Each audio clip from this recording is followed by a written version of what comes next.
Hi viewers, ఈరోజు మనము రసం ఎలా తయారు చేయాలో చూద్దాం. ఒకసారి ఈ టైప్లో కూడా రసం తయారు చేసి చూడండి, చాలా టేస్టీగా ఉంటుంది.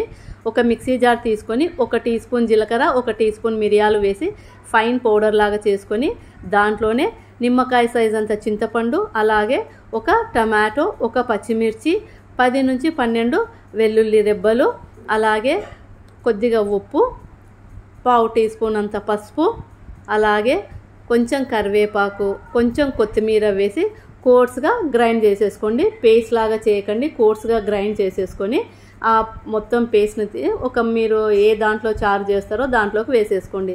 వేసుకొని మీకు తినగలిగేంత పులుపు సరిపోయేంతలాగా వాటర్ కలిపేసేసుకోండి. రుచి కూడా ఉప్పు కూడా చూసుకొని, ఉప్పు తక్కువైతే ఉప్పు కూడా వేసేసుకొని వాటర్ మొత్తం వేసుకొని ఆ బౌల్ తీసుకెళ్ళి మనము స్టవ్ మీద పెట్టేసేద్దాము. ఇప్పుడు దీనికోసం మనము తాలింపు వేయాలి. తాలింపుకి నూనె, ఆవాలు, తాలింపు గింజలు, మినపప్పు అవన్నీ వేసేసి ఎండుమిర్చి, కరివేపాకు వేసి కొంచెం ఇంగువ కూడా వేసేసి ఆ తాలింపుని ఈ రసంలోకి వేసే ఒక పొంగు రాగానే, రసంకి పొంగు వస్తుంటుంది కదా, పొంగు వచ్చే టైంలో ఈ తాలింపు వేసేసి ఒక్కటే బాయిల్ అండి, ఎక్కువ దాన్ని బాయిల్ చేయకూడదు.